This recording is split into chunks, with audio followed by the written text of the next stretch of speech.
beef prices are not going to drop significantly. Let me say that, right? Like the cost of a cow in and of itself, like the cost to buy a cow, that'll probably drop pretty significantly. But the actual cost of retail cuts of beef, it's not going down significantly. Keep in mind the monopolies that big businesses have over not only the inputs into cattle, but the equipment to run the cattle. If you look at the farmers who do corn, soy, any kind of like grain, they're complaining because the cost of the tractors and the combines and things are steadily climbing. But the prices that the big businesses are willing to pay for those items once they've been harvested is staying pretty stagnant, if not dropping. And because they are the biggest buyers, they set the price. That's the whole beauty of the monopoly. They've taken over so much of the market share that if you don't sell to them, then you can't sell. The same has been going on with pretty much all agriculture for decades. And at this point, the cost that these people are going to buy the cow from us from is going to be low, but the price that they're going to sell it at is still going to remain the same. They're not going to take a cut just because the price drops. In addition, there's a minimum wage.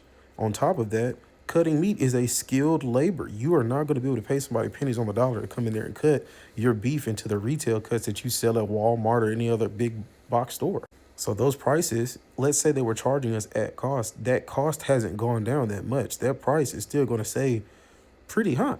In fact, this is where the small farmer gets in at, because now I can buy a cow for the low and sell the cuts for just a little bit cheaper than what I'm being charged at the store. And I could potentially get a whole new customer base. Or if I'm greedy, I could just buy a cow for very low from a couple of farmers or at the sale barn, raise them out, and then sell them and then go from there. Like, this is where the small farmers get on. This isn't where we should be backing off.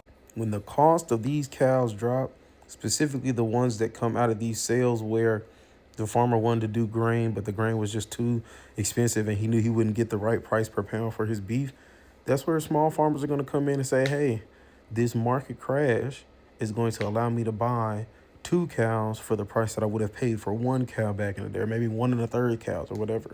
This is also the time for the consumer to buy from small farmers who will actually have to sell as a half or a quarter cow, because the cost to price ratio is going to be insane. Because at that point, the farmer could really do you a solid and save you some decent money. He bought the cow at 500. It cost him around 1,000 to do everything to it from growing it out. And then you got another 500, which, you know what I'm saying, goes to like processing and whatnot. Get your meat. Now you're looking at a whole cow sold for 2,500 bucks as a big thing that goes in the freezer. It's a win-win-win.